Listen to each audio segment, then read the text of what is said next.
지금 미국 전역이 발칵 뒤집혔습니다. 계란 한 알 가격이 1달러라는 게 말이 돼? 트럼프는 뭐 하는 거야? 관세를 올린다더니 계란에다가 관세를 부과한 거야? 미국에서 어떻게 사업을 하란 말이야? 지금 당장 이 사태를 해결해.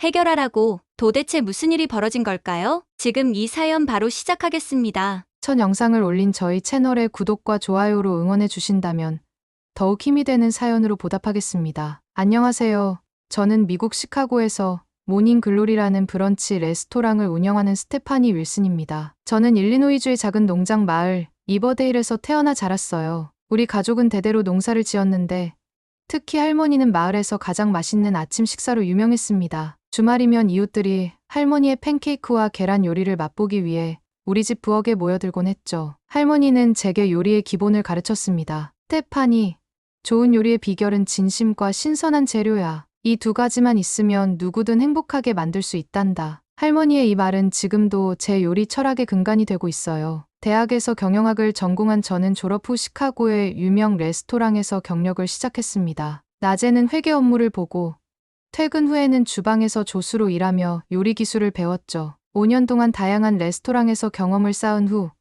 2018년에 제 꿈이었던 자신만의 레스토랑을 열었습니다. 처음에는 시카고 위커파크의 작은 공간에서 시작했어요. 20석 규모의 작은 가게였지만 할머니의 레시피를 바탕으로 한 아침 메뉴가 입소문을 타면서 빠르게 인기를 얻었습니다. 특히 할머니의 농장식 아침이라는 메뉴는 시카고 트리뷴에서 도시에서 맛볼 수 있는 가장 정통한 시골식 아침이라는 극찬을 받았어요. 레스토랑 성공의 핵심은 신선한 식재료에 대한 제 고집이었습니다. 저는 일리노이 주의 작은 가족 농장들과 직접 계약을 맺어 매일 아침 신선한 계란과 채소, 우유를 공급받았어요. 특히 에크미 농장의 톰과는 오랜 친구 사이로 그의 농장에서 나오는 유기농 계란은 제 레스토랑의 자랑이었습니다. 2022년에는 푸드 네트워크의 아메리카스 베스트 브렉퍼스트 프로그램에 출연하는 기회도 얻었고 저희 시그니처 메뉴인 크림치즈 스터프드 프렌치 토스트가 전국적인 화제가 되기도 했습니다. 같은 해 보그 테이스트에서는 저를 미국 브런치 문화를 제정의하는 주목할 만한 셰프 10인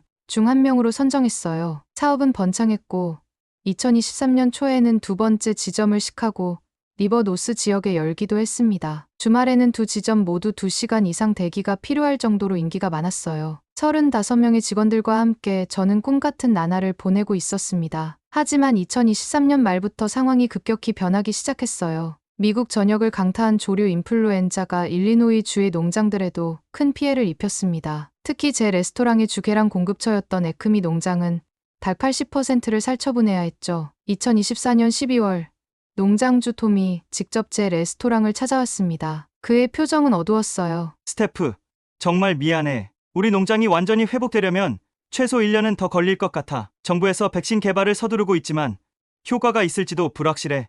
톰의 말이 맞았습니다. 뉴스에서는 연일 계란 품귀 현상과 가격 폭등에 대해 보도하고 있었어요. 마트에서 계란을 사재기하는 사람들의 모습도 종종 볼 수 있었죠. 심지어 몇몇 레스토랑에서는 계란 요리를 메뉴에서 완전히 제외하기 시작했습니다. 저는 고심 끝에 몇 가지 결정을 내렸어요. 우선 계란을 주재료로 하는 메뉴의 가격을 25% 인상했고 계란을 덜 사용하는 새로운 메뉴를 개발했습니다. 또한 저녁 브런치 서비스를 중단하고 점심까지만 영업하기로 했죠. 하지만 예상대로 손님들의 반응은 좋지 않았습니다. 주말에 줄을 서던 손님들이 점점 줄었고 수익은 급격히 감소했어요. 특히 리버 노스 지점은 임대료가 비싼 데다 관광객 의존도가 높아 타격이 더 컸습니다. 결국 리버 노스 지점은 문을 닫았고 15명의 직원들에게 해고 통지를 해야 했습니다. 그날 저녁 직원들과 작별 인사를 나누며 저는 눈물을 참을 수 없었어요. 그들 중 다수는 제가 직접 훈련시킨 요리사들이었고 가족 같은 존재였습니다. 2025년 1월 중순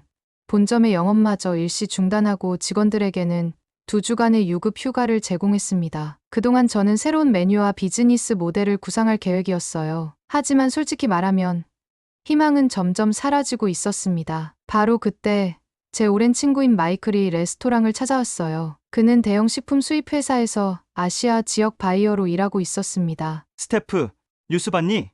미국 농무부가 한국에서 계란 수입을 시작했대. 이미 첫 물량이 도착했고 앞으로 물량을 대폭 늘릴 계획이라는데 많이 부족할 거야. 한국이라고 그렇게 멀리서 계란을 수입하면 신선도가 유지될까? 그게 놀라운 점이야. 한국의 계란 보존 기술이 상당히 뛰어나다고 해. 게다가 한국은 조류 독감 방역에 성공해서 계란 생산이 안정적이래. 가격도 미국 국내 계란보다 20% 정도 저렴하고. 저는 반신반의했어요. 한국에 대해 아는 것이라고는 케이팝, 김치, 한국 드라마 정도였고 한국 음식을 제대로 먹어본 적도 없었거든요. 다음 주에 서울에서 2025 세계 식품 산업 박람회가 열려 우리 회사가 한국의 주요 계란 생산업체들과 미팅이 잡혀 있는데 내가 함께 가면 어떨까?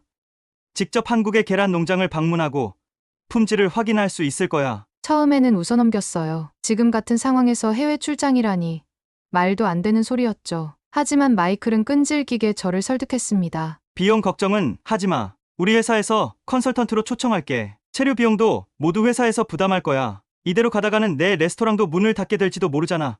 새로운 가능성을 찾아보는 건 어때? 그의 말이 맞았습니다. 이대로 가다가는 제가 그토록 사랑하는 레스토랑, 할머니로부터 이어받은 가업을 잃을 수도 있었어요. 한국은 제가 한 번도 가보지 않은 나라였지만 새로운 가능성을 찾기 위해 모험을 해볼 때가 온 것 같았습니다. 알았어, 마이클. 함께 가볼게. 하지만 정말 한국 계란이 우리 요리에 맞을지는 직접 확인해봐야 해.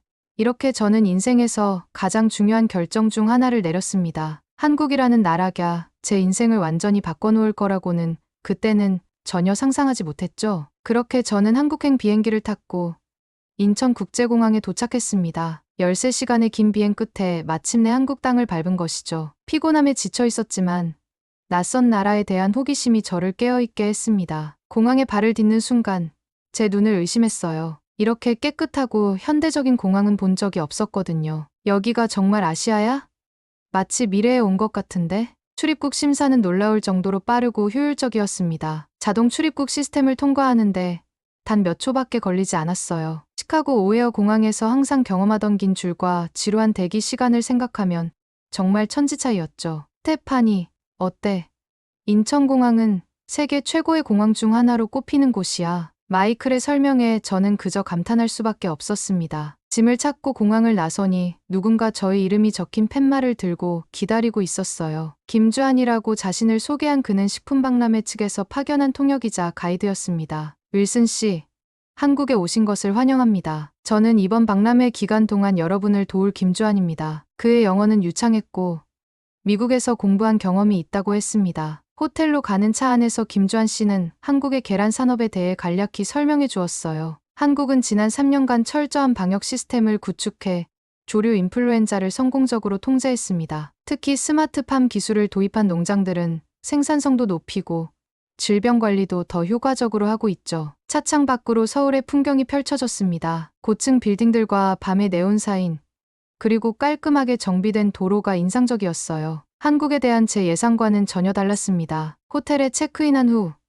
저는 잠시 휴식을 취하다가 창밖으로 서울의 야경을 바라보았습니다. 빛나는 고층 건물들과 한강의 풍경이 너무 아름다워 감탄했어요. 다음 날 아침, 저희는 서울 강남의 코엑스에서 열리는 식품 박람회로 향했습니다. 박람회장은 세계 각국에서 온 식품 산업 관계자들로 북적였어요. 여기가 한국의 대표적인 계란 생산업체인 해피에그 부스입니다. 이곳에서 한국 계란의 품질과 관리 시스템에 대해 설명을 들으실 수 있어요. 해피에그의 부스에서 저는 한국의 계란 농장 시스템과 품질 관리 방식에 대한 자세한 설명을 들었습니다. 특히 놀라웠던 것은 각 계란마다 생산일자와 원산지가 모두 추적 가능한 QR코드가 인쇄되어 있다는 점이었어요. 저희는 모든 계란의 생산 정보를 담은 코드를 인쇄합니다. 소비자는 이 코드를 스캔하면 어느 농장에서 언제 생산된 계란인지 모두 확인할 수 있어요. 해피에그의 마케팅 담당자 박소연 씨는 자부심을 가지고 설명했습니다. 그녀는 또한 한국의 계란 신선도 유지 기술에 대해서도 이야기했어요. 저희는 특수 코팅 기술을 사용해 계란의 신선도를 유지합니다. 이 기술 덕분에 계란의 유통기한을 크게 연장할 수 있고 비행기로 수출해도 신선도가 보장돼요. 저는 반신반의했지만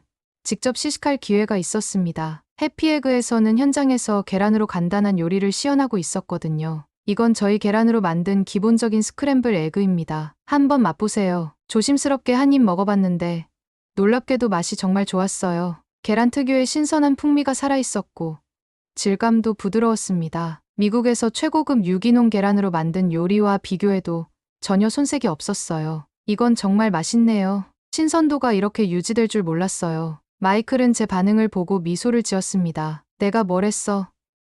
한국의 식품 기술이 얼마나 발전했는지 이제 좀 알겠지.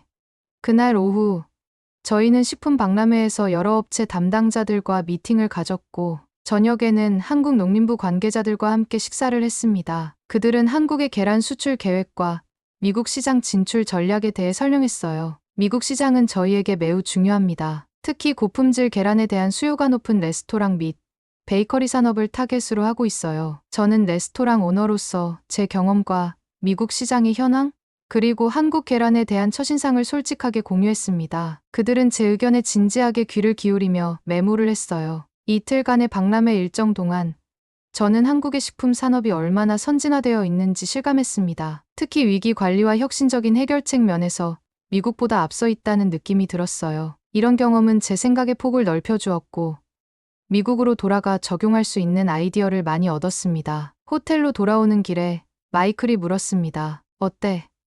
이제 한국 계란에 대해 어떻게 생각해? 저는 솔직하게 대답했어요. 정말 놀랍네요. 미국에서 보던 것과는 완전히 다른 수준이에요. 이런 관리 시스템과 기술이 있다면 정말 품질이 보장될 것 같아요. 하지만 아직 한 가지 의문이 남아 있었습니다. 이렇게 좋은 품질의 계란을 미국으로 수출했을 때 실제로 제 레스토랑의 요리에도 잘 맞을지, 그리고 손님들의 반응은 어떨지가 궁금했어요. 그날 저녁 저는 호텔 레스토랑에서 한국식 음식을 주문했습니다. 여러 반찬과 함께 나온 식사 중에서 계란찜이 특히 인상적이었어요. 조심스럽게 맛을 보니 그 부드러움과 풍미에 놀라지 않을 수 없었습니다. 이게 바로 한국 계란으로 만든 요리군요. 정말 맛있어요. 서버로 일하던 젊은 여성이 미소를 지으며 대답했습니다. 네. 이건 한국 전통 아침 식사의 일부예요. 계란찜은 특히 많은 외국인 손님들이 좋아하세요. 이런 경험들이 쌓이면서 저는 한국 계란과 요리법이 미국 시장에서도 충분히 성공할 수 있겠다는 확신이 들기 시작했습니다. 그리고 그것이 제 레스토랑의 위기를 극복할 열쇠가 될 수도 있겠다는 희망이 생겼어요. 박람회 셋째 날, 마이클은 갑작스러운 회사 일로 서울로 돌아가야 했고, 저는 혼자 충청남도에 위치한 하늘농장을 방문하게 되었습니다. 박람회에서 만난 한국농림축산식품부 관계자의 추천으로 가게 된 곳이었어요. 윌슨 씨, 이곳은 한국의 대표적인 계란 생산 농장입니다. 미국으로 첫 수출된 계란이 이곳에서 생산됐죠. 서울에서 2시간가량 달려 도착한 하늘농장은 제가 상상했던 것과는 완전히 달랐습니다. 푸른 언덕에 자리 잡은 현대적인 건물들이 조화롭게 펼쳐져 있었어요. 농장 대표 이진우 씨가 저를 맞이했습니다. 그는 자랑스럽게 농장을 소개하며 가장 먼저 방역 시스템을 보여줬어요. 저희 농장의 핵심은 구역 분리 시스템입니다. 닭들을 여러 소규모 그룹으로 나누어 한 곳에서 질병이 발생해도 전체로 확산되지 않도록 설계했죠. 이 시스템 덕분에 하늘농장은 주변 지역에서 조류, 독감이 발생했음에도 안전하게 생산을 유지할 수 있었다고 합니다. 그 결과는 놀라웠어요. 지난 3년간 저희는 단 한 마리의 닭도 살처분하지 않았습니다. 반면에 미국은 1억 6천만 마리 이상이 살처분됐다고 들었어요. 이 말을 듣는 순간 무언가 크게 깨닫는 느낌이 들었습니다. 미국의 계란 위기는 단순한 질병 발생이 아니라 시스템의 취약성에서 비롯된 것이었어요. 그럼 미국에서도 이런 시스템을 도입할 수 있을까요? 물론이죠. 시스템 전환에는 비용이 들지만 장기적으로는 훨씬 효율적입니다. 위기 상황에서 회복력이 관건이니까요. 농장 투어를 계속하면서 저는 더 많은 놀라운 혁신을 목격했습니다. 특히 계란 보존 기술이 인상적이었어요. 이것은 저희가 개발한 에코 코팅 기술입니다. 천연 성분으로 계란 껍질에 미세한 구멍을 막아 신선도를 유지하죠. 이 기술 덕분에 계란을 최대 45일까지 신선하게 보관할 수 있습니다. 이진우 씨는 코팅된 계란과 코팅되지 않은 계란을 나란히 보여주었습니다. 30일 된 코팅 계란을 깨보니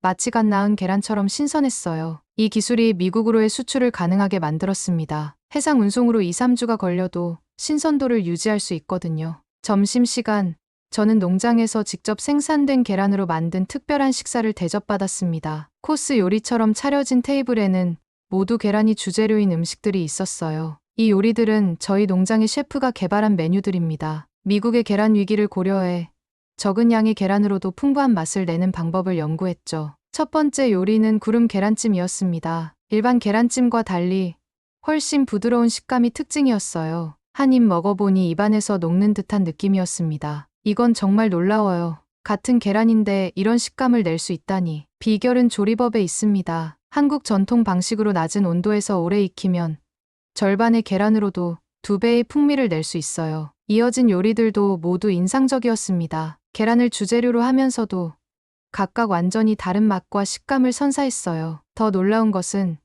이 모든 요리가 평소 사용량의 절반 정도의 계란만 사용했다는 점이었습니다. 식사 후 이진우 씨는 저에게 중요한 제안을 했습니다. 윌슨 씨, 단순히 계란을 공급받는 것을 넘어 더 깊은 협력을 생각해 보시겠어요? 저희가 개발한 저자원 고효율 요리법을 미국에 소개하는 거죠. 그의 제안은 단순한 식재료 공급 계약이 아니라 새로운 요리 철학과 비즈니스 모델을 의미했습니다. 위기 상황에서도 지속 가능한 레스토랑 운영 방식을 배울 수 있는 기회였어요. 구체적으로 어떤 협력을 말씀하시는 건가요? 저희가 개발한 레시피와 조리법을 공유하고 필요하다면 저희 셰프를 파견해 교육도 진행할 수 있습니다. 더불어 안정적인 계란 공급도 보장해 드리고요. 저는 이 제안이 단순히 위기를 모면하는 것을 넘어 제 레스토랑의 정체성을 새롭게 정의할 수 있는 기회로 느껴졌습니다. 그러나 동시에 많은 의문과 두려움도 있었어요. 손님들이 이런 변화를 받아들일까요?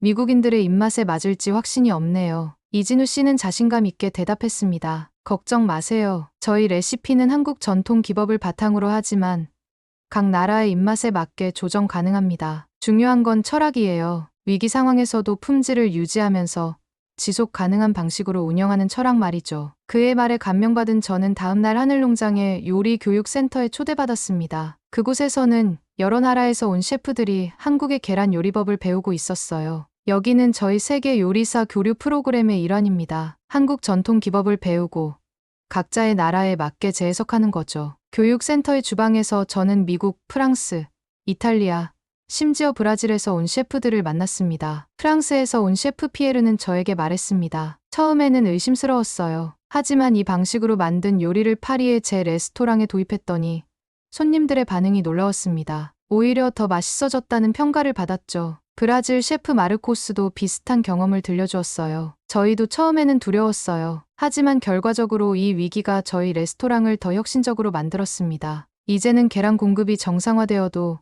이 방식을 계속 유지할 계획이에요. 그들의 이야기를 들으며 저는 점점 확신을 갖게 되었습니다. 이것은 단순한 위기 대응이 아니라 더 나은 방향으로의 진화일 수 있다는 생각이 들었어요. 교육센터에서 하루 동안 직접 요리를 배우면서 저는 제 레스토랑에 적용할 수 있는 구체적인 아이디어들을 얻었습니다. 특히 에그 클라우드 베네딕트라는 요리는 제 시그니처 메뉴인 할머니의 에그 베네딕트를 대체할 수 있을 것 같았어요. 서울로 돌아오는 길에 저는 이진우 씨와 더 깊은 대화를 나눴습니다. 이진우 씨, 정말 감사합니다. 이번 방문이 제게 큰 영감을 주었어요. 하지만 솔직히 말씀드리면 아직 결정을 내리기엔 두려움이 큽니다. 그는 이해한다는 듯 고개를 끄덕였습니다. 변화는 항상 두렵습니다. 하지만 위기 속에서 용기를 내어 변화를 받아들인다면 그것이 바로 성장의 기회가 될 수 있어요. 호텔에 도착한 후 저는 창밖을 바라보며 깊은 생각에 잠겼습니다. 미국으로 돌아가 모든 것을 바꾸는 것은 큰 위험이었습니다. 하지만 아무것도 하지 않는다면 제 레스토랑은 결국 문을 닫게 될지도 모르는 상황이었어요. 직원들의 얼굴이 떠올랐습니다. 그들의 생계가 달린 문제였죠. 할머니로부터 이어받은 가업에 대한 책임감도 무거웠고요. 그러나 동시에 이번 위기가 더 나은 방향으로 나아갈 수 있는 기회라는 생각도 들었습니다. 그날 밤, 저는 시카고에 있는 레스토랑 매니저 리사에게 전화를 걸었습니다. 리사, 한국에서 놀라운 것들을 발견했어. 우리 레스토랑의 미래가 될 수도 있을 것 같아. 전화기 너머로 리사의 목소리가 들렸습니다. 어떤 아이디어인데? 여기 상황은 점점 악화되고 있어. 지난주에는 계란 공급이 아예 끊겼었어. 상황이 생각보다 더 심각했습니다. 제가 한국에 머무는 동안에도 미국의 계란 위기는 계속 악화되고 있었어요. 이제는 단순히 가격이 오르는 문제가 아니라 아예 구할 수 없는 상황이 되어가고 있었습니다. 리사, 내일 오전에 다시 얘기하자. 중요한 결정을 내려야 할 것 같아. 전화를 끊고 저는 다시 창밖의 서울 야경을 바라보았습니다. 이제 제 앞에는 두 가지 길이 있었어요. 안전하게 기존 방식을 고수하며 위기가 지나가기를 기다리는 것, 아니면 용기를 내어 새로운 변화를 시도하는 것. 어느 쪽을 선택하든 그 결정은 제 인생을 크게 바꿔놓을 것이 분명했습니다. 미국으로 돌아온 후 저는 바로 실행에 옮겼습니다. 하늘농장과의 계약을 체결하고 2주간의 리모델링과 직원 교육을 진행했어요. 메뉴는 적은 양의 계란으로도 맛있는 요리를 만드는 한국식 조리법을 도입했고 한국에서 안정적으로 공급받는 품질 좋은 계란을 사용했습니다. 매주 정해진 날에 인천공항에서 시카고로 직송되는 하늘농장의 계란은 특수 코팅 기술 덕분에 신선도가 완벽하게 유지되었어요. 미국 내 다른 레스토랑들이 계란 품귀 현상으로 메뉴를 축소하거나 가격을 크게 올리는 동안 저희는 모든 시그니처 메뉴를 그대로 유지할 수 있었습니다. 리오픈 첫날 손님들의 반응은 놀라웠어요. 다른 집들은 다 계란 메뉴를 줄였는데 여기는 그대로네요. 맛이 전보다 더 좋아진 것 같아요. 뭔가 다른 게 있나요? 저는 미소를 지으며 대답했습니다. 한국에서 특별히 공수한 계란과 새로운 조리법을 도입했어요. 적은 양으로도 더 풍부한 맛을 내는 비법을 배워왔죠. 계란이 안정적으로 공급되고 메뉴가 그대로 유지되자 손님들은 점점 더 늘어났습니다. 다른 레스토랑들이 인기 메뉴를 제공하지 못하는 상황에서 모닝 글로리는 오아시스 같은 존재가 되었어요. 특히 할머니의 에그 베네딕트와 크림치즈 스터프드 프렌치 토스트는 여전히 많은 사랑을 받았고, 한국식 조리법을 적용한 새로운 실크 스크램블 에그는 금세 새로운 인기 메뉴가 되었습니다. 이 스크램블 에그는 정말 입에서 녹아요. 어떻게 이런 식감을 만들 수 있는 거죠? 한 달이 지나자 예약 없이는 주말 브런치를 먹기 어려울 정도로 레스토랑은 항상 붐볐습니다. 입소문이 퍼지면서 이제는 다른 지역에서도 손님들이 찾아오기 시작했어요. 디트로이트에서 출장 왔는데 꼭 들러보라고 추천받았어요. 정말 소문대로 맛있네요. 시카고 트리뷴에 큰 기사가 실렸고 그 후에는 전국적인 푸드 매거진에도 소개되었습니다. 계란 위기 속 혁신의 아이콘 모닝 글로리는 어떻게 위기를 기회로 바꿨나. 기사에서는 저희가 어떻게 한국과의 파트너십을 통해 위기를 극복했는지, 그리고 한국의 전통 조리법을 미국 브런치에 접목시켜 더 맛있는 요리를 만들어내는지를 상세히 다뤘어요. 방송국에서도 취재 요청이 왔고, 저는 아침 프로그램에 출연해 한국 방문 경험과 계란 위기 극복 스토리를 나눴습니다. 한국에 가지 않았다면 아마 저희 레스토랑도 문을 닫았을지 모릅니다. 위기 속에서 새로운 길을 찾아 떠난 여행이 결국 더 큰 성공으로 이어졌어요. 이제 모닝 글로리는 맛있는 브런치 레스토랑이 아니라 위기 속에서도 혁신을 이룬 성공 사례로 널리 알려지게 되었습니다. 주말이면 인근 주에서도 사람들이 찾아왔고, 심지어 뉴욕이나 LA에서 온 관광객들도 시카고 여행 일정에 저희 레스토랑을 꼭 포함시키곤 했어요. 여행 가이드에서 꼭 방문해야 할 시카고 맛집 1위로 소개되었어요. 정말 기대 이상이네요. 계란 위기가 여전히 미국 전역을 괴롭히는 가운데 저희 레스토랑은 오히려 매출이 30% 증가했습니다. 안정적인 공급망을 확보하고